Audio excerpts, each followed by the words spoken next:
Hello and welcome into the Free Outside podcast. Thank you guys for being here. I usually start out with like an open or what we're going to talk about, but I first wanted to say just thanks everyone for supporting this. Started this podcast not knowing what it would be, and now we get over 500 views every episode, 500 listens every episode. So really happy, stoked, glad you guys are along for the ride and let me have the guests on that I want, hear my ramblings, and go from there. So thank you all for being here, and of course 5-star reviews on Apple, Spotify, anywhere. Leave comments on the episodes. It all helps, so thank you so much.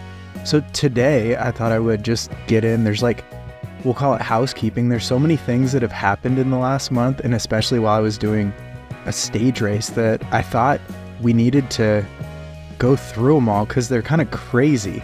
So I did this stage race, left, didn't use my phone for a week, pretty crazy. And you always think nothing is going to ever happen. It's like, the world doesn't really change. But while on this stage race, the Appalachian Trail overall record was broken by Tara Dower. Pretty incredible. Talked about that a little in the last pod. Camille Herron and her husband, Connor Holt, were, I guess, busted for editing Wikipedia articles. And then, of course, the major storms in the southeast. I think it's considered the southeast, but it's right by the Appalachian Trail. So it's kind of crazy how it all connects to, and the community of Asheville's hit really hard. I have some friends out in that area, so definitely wanted to throw out that thinking about everyone out there and stuff too.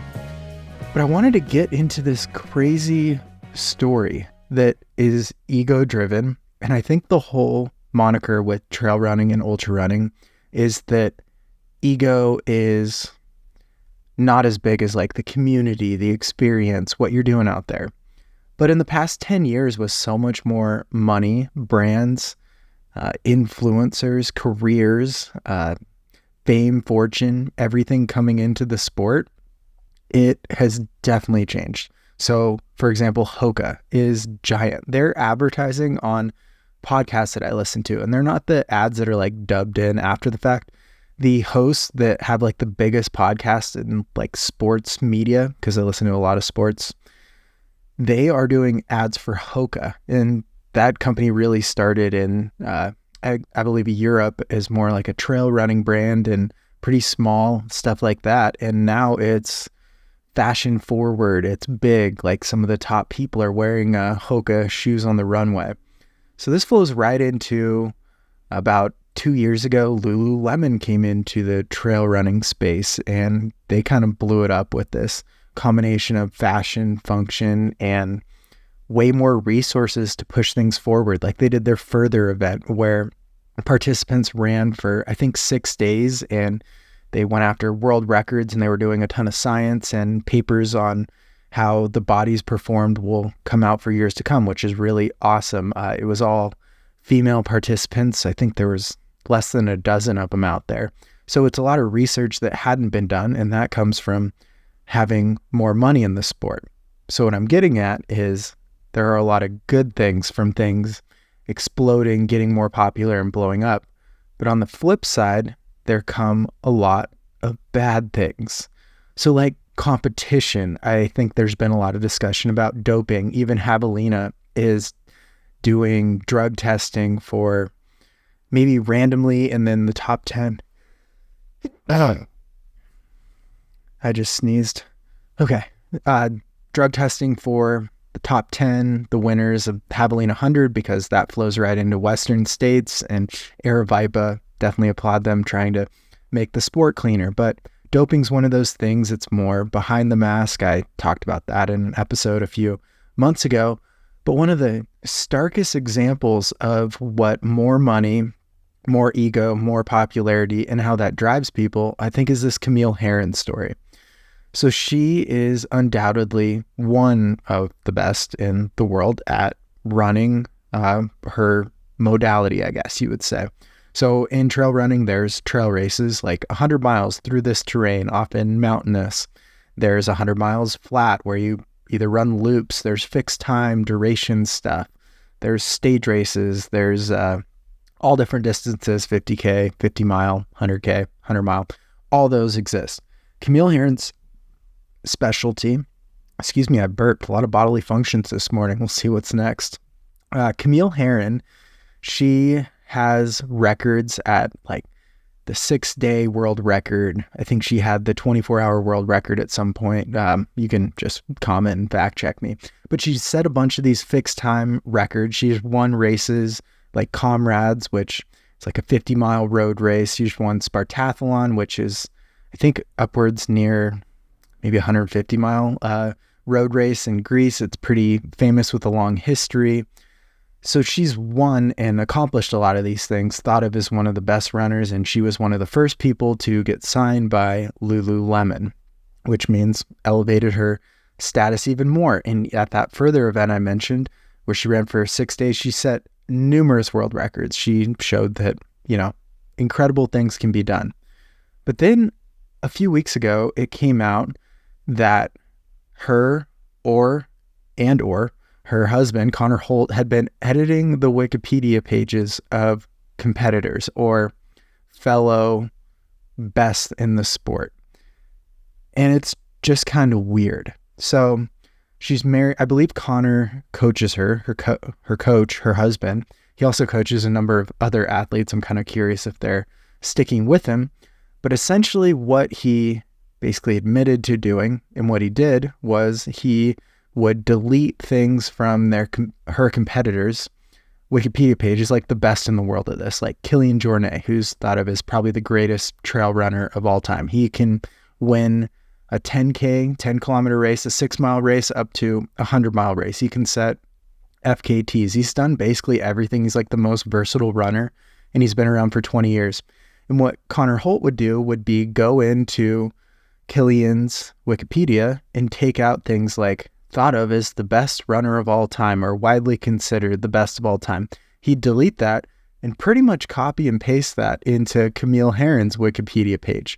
It was this low attempt at trying to bring down the others that are considered to be on the Mount Rushmore in order to elevate her own status. And it's just strange and really points to the fact that there is so much ego in trail, ultra running, through hiking, FKTs, and stuff like that. And I think it really shines through in something like this. I think if you zoom out even bigger, it points to almost avoiding failure or critics and taking into your own hands what people are writing about you. So Connor used two different Wikipedia logins to edit these articles, also about Courtney DeWalter and Jim Walmsley, basically all her peers that are equally successful or more successful. And it was trying to bring them down so that Camille would look like she was better if someone was going on all the Wikipedia pages and comparing them. And I don't know any other reason than ego or being driven by essentially maybe the wrong things that could drive something like this, because what brands are deciding who to work with based on the wording of a Wikipedia article? All the records have to be ratified. All the accomplishments are tracked and closely monitored out there, things like that. So it's just really strange that this is the level of taking your own future into your own hands. So the fallout was a reporter, I believe from Canadian Running Magazine, to give a plug, discovered this and wrote an article about it. This all went crazy while I was doing a stage race, so I came back to the party after the fact. But basically, Connor Holt replied that he did it, but that Camille had nothing to do with it. And then this leads to Lululemon, her biggest sponsor, dropping her. The fallout, she goes over to Spartathlon this year to try to win again and DNFs that race. And it's just crazy to see the backlash and the piling on, which I think some of it's valid and warranted, but also interesting when it becomes competition or competitors. Like, it happens when you start the race to when you finish it. And then you've done your work, you've done what you did, and it kind of sits there for people to interpret and decide with what you did and how that impacts things. It's very much the mentality of FKTs.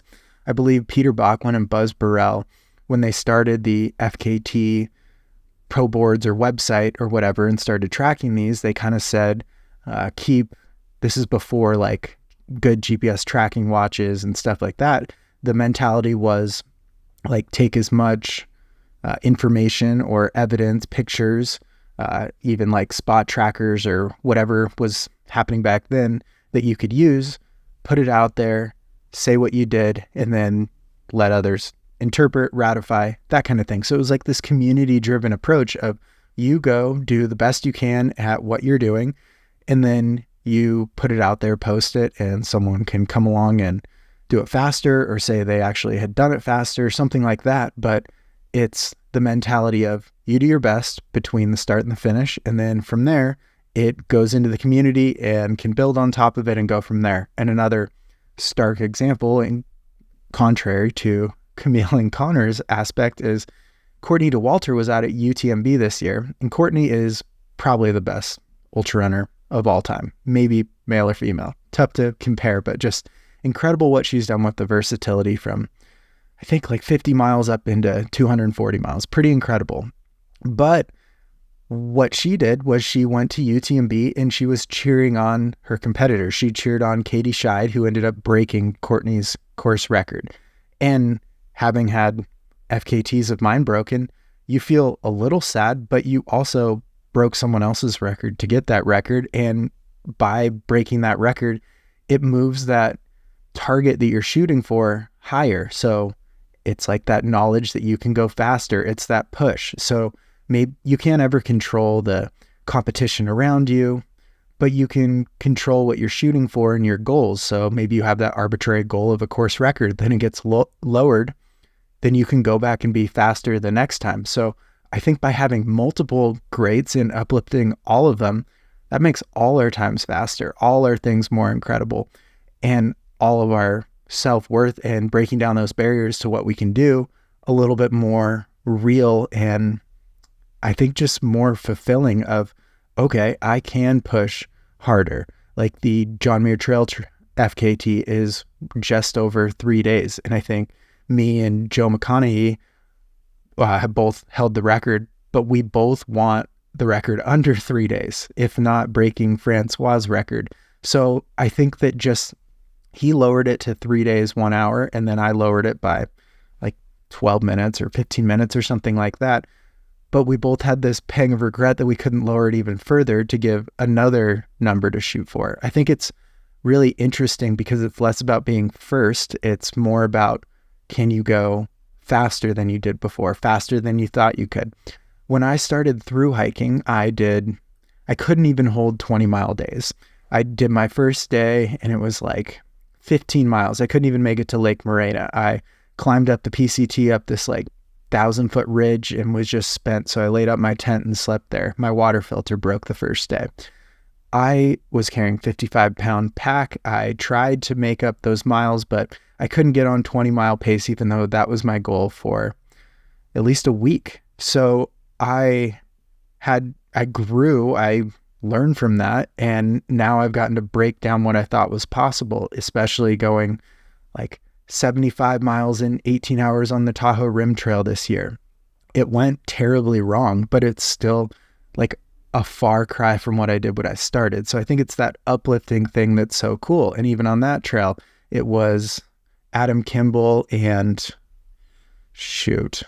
Curtin who had the record. So I was shooting for that number. And even though I didn't get it, I could still do something that was objectively pretty cool of covering 75 miles on foot completely unsupported, and that blew myself away once again. I think it's these things that are the little celebrated moments, and it takes that competition and those competitors to raise the bar, because when you're shooting into a void, you don't know what goal you're shooting for, what level you're trying to get to, what you can actually accomplish. But if someone else has, maybe you can be like, oh, well, I can possibly do that. Nick Fowler has actually said things like that about people unlocking that you can do 70, 80, 90 miles a day on a trail, and people are unlocking that and showing that's possible. Especially Kyle Curtin on the Colorado Trail this year took things to a whole new level, taking the record under 7 days. And that's under 7 days for like 490 miles of brutal terrain. So that's kind of my thoughts on how bad it is to bring down your competition. It sucks to lose. It sucks to lose a record.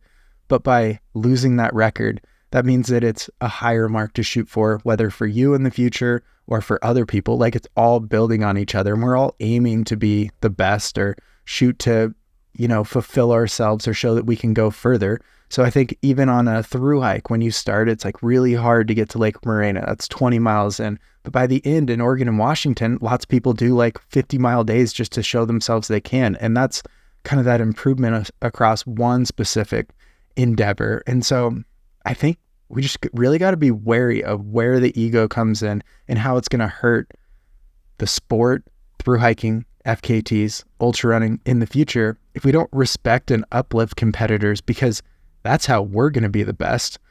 Like, if someone doesn't set a mark, we don't know what we can go for. If there's not a cutoff at a race, we don't know that we have to push a certain pace for the entirety of it in order to complete a 100-miler. Things like that. Like, even having let's say like a 36-hour course cutoff time for a 100-miler, then in your mind, you have to push it about 3 miles an hour average, even with stop time throughout, in order to finish that 100-miler. And that's that shove to do something that'll blow you away. It's a lot easier to just lay down and call it good when there's no motivation or push, especially when you don't know if you can even do what you're trying to do. All right. That is my soliloquy to open the podcast. And I just think this story is so crazy. I don't know. It just shows like fragile in acting upon emotions or ego when all it's going to do is bring down your own brand, your own style, your own records, and your sponsorship and your livelihood. So with that, it's okay to be sad when you don't accomplish something, or someone beats you, or you get a record broken, if it's even that level. But at the end of the day, I think it should be celebrated, because that gives you a new, better mark to shoot for that shows you that humans, and yourself included if you're human, sorry all my alien listeners, that you can actually go further and harder. Even Jamison Collins, who I coach, did the Oregon Coast Trail this year. He did the supported record, and a couple weeks before that, Nick Fowler broke the self-supported record, and it was a very stout time even for a supported attempt. And Jamison and I talked, and he wasn't sure if he could do it, but we just talked through like, well, this is what we want. We don't want like uncompetitive just cleaning up a record that you think you can get. We want you to hit that level where it's like, it's go time. I got to push. If I want to get the record, I got to lock in and go for it. So it's that mindset and just setting that level that you can go for.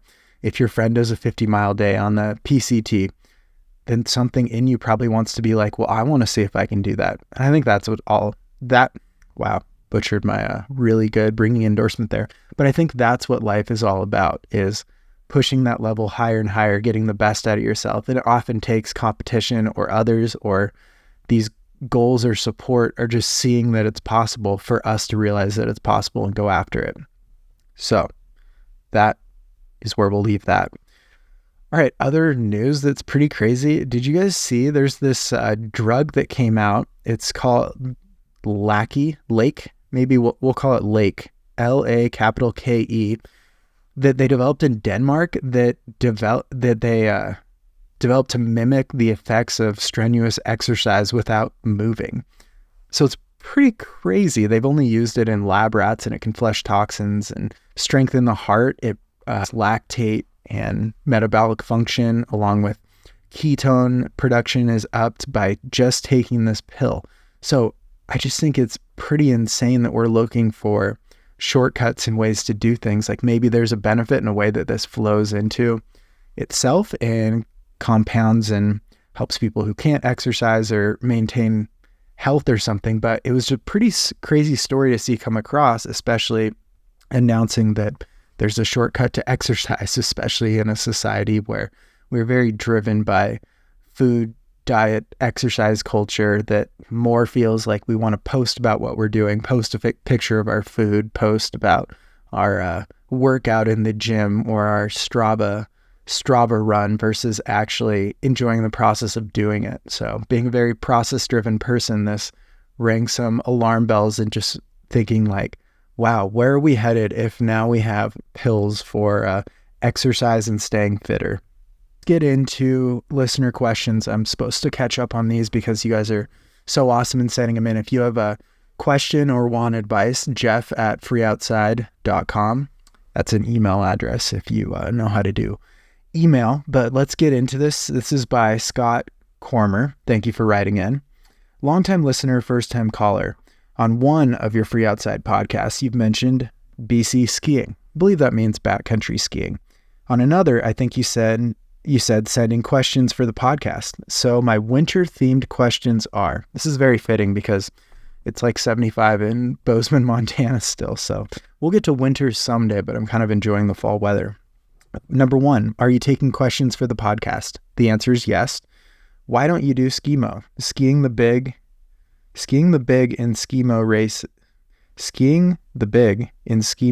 skis would be F-word legit. Well, I don't know. I just kind of got away from skimo. I probably should get back into it this year. There's plenty of backcountry skiing around here. I think when I moved to I moved to Bozeman right when the pandemic hit. And so that kind of cut out a lot of things. When things opened up a little bit, our ski resorts were shut down. So I actually backcountry skied some when I first moved here with some people. And then I just, through changing relationship status and stuff, I didn't really keep in contact with the people I'd backcountry skied with, and I never really found another group. And so backcountry skiing is hard because you don't really want to go alone. Although I did that too much when I lived in Denver. I would just like maybe party all night and then drive up and ski like Hoosier Pass or something cool, or find like a mountain that I wanted to summit and ski out the top of it. So that was pretty cool, pretty dangerous. But why you want to go with someone backcountry skiing is because of avalanches and safety. And not only just because someone can rescue you from when there's an avalanche or something, but you want someone else's opinion on what's safe and what looks stable when you're actually doing these things out there. So I think that's the biggest thing why I haven't done it, is I just need to find more friends and get out and backcountry ski more now that I have some time and I'm in one place. I've actually lived in Bozeman longer than I've ever lived anywhere in my adult life. I think I've also owned this car longer than I've owned any single car in my adult life. I went many years without even owning a car. All right, next question. Have you learned anything about efficient running that has translated well to efficiency on the skin track? Yeah, I think the biggest thing is probably food, gear, and water storage. So considering all those things, especially through hiking on the Appalachian Trail, my water would freeze because it was like 0 degrees a lot of the time. I think it got to -10 at one point. It was pretty brutal. So I had to keep my water close to my body so my body heat could fuel it. And then everything from food and stuff, if it was the wrong type of food, it would get so rock hard you could lose a tooth biting into it.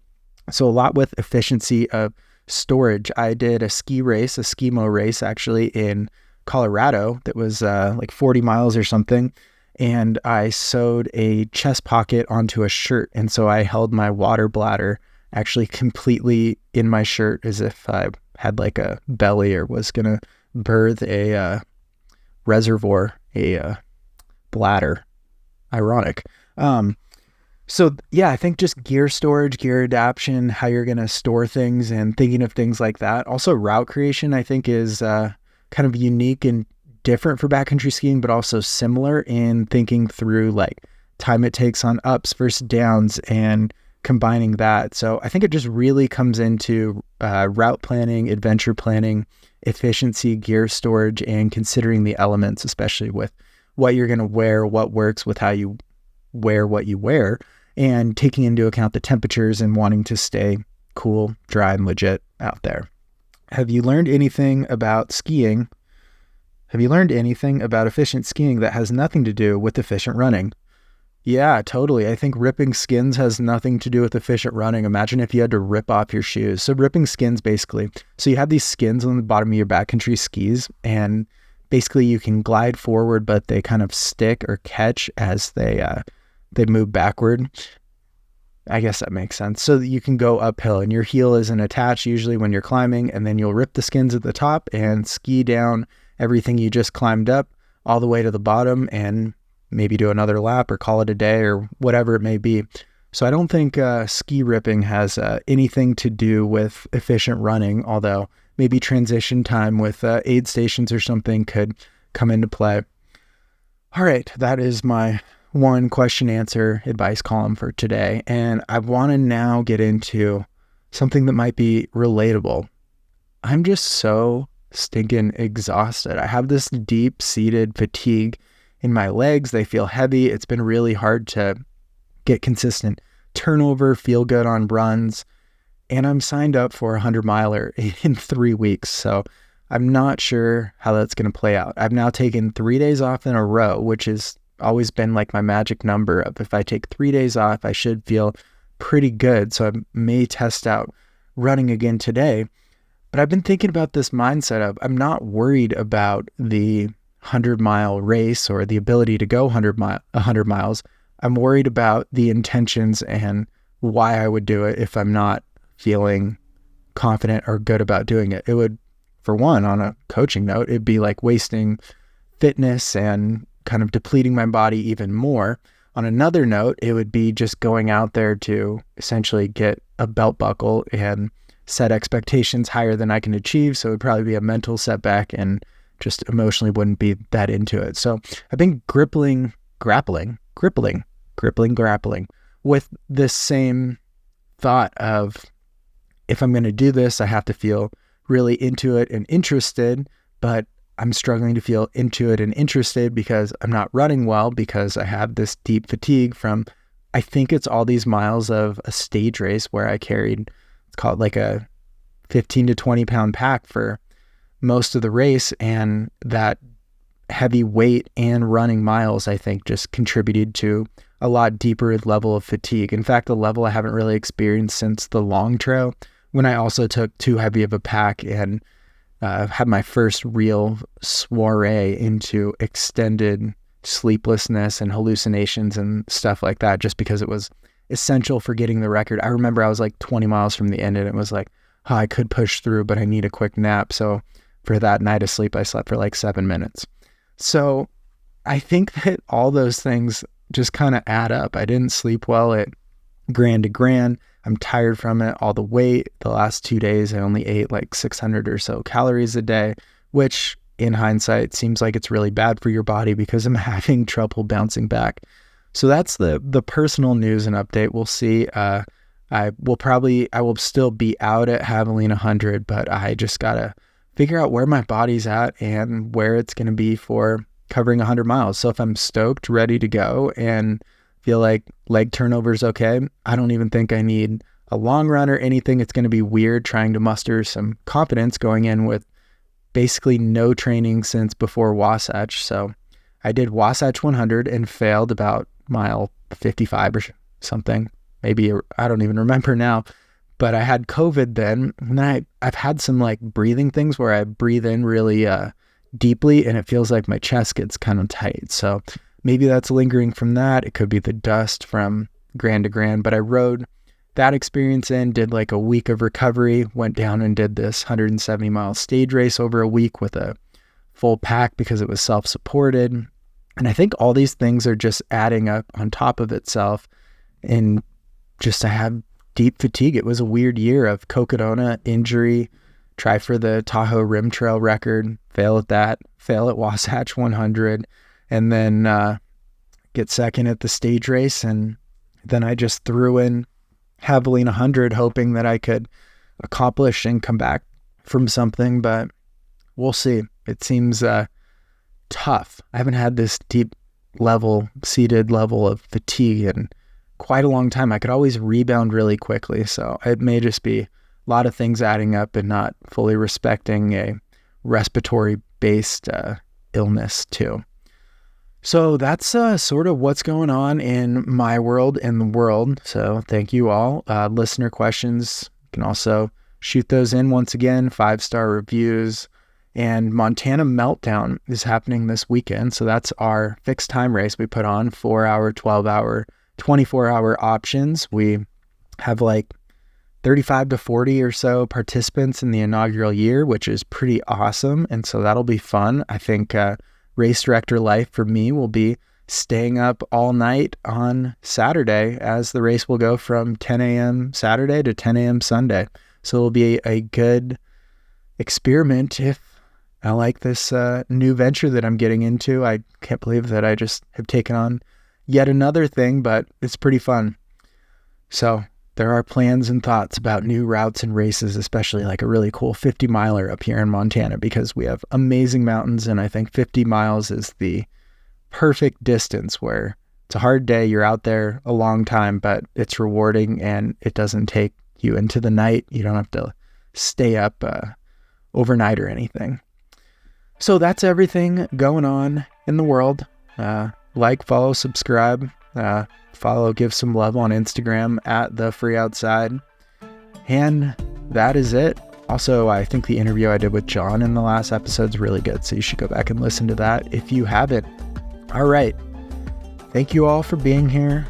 Lots of gratitude. This is done better than I thought. I really have held off having any ads or something because I just wanted to build a pure, solid, cool community and have a podcast that gets out there that people listen to before I make any moves into doing that and make sure it's for the right intentions. But I think this is episode 46, so we're coming up on 50 episodes, which is so crazy for a massive introvert, autistic leaning person who lives alone, who speaks on the camera and to guests. In fact, a couple guests I've had to like reschedule because like I can't possibly understand or consider speaking or doing an hour-long discussion or interview right now.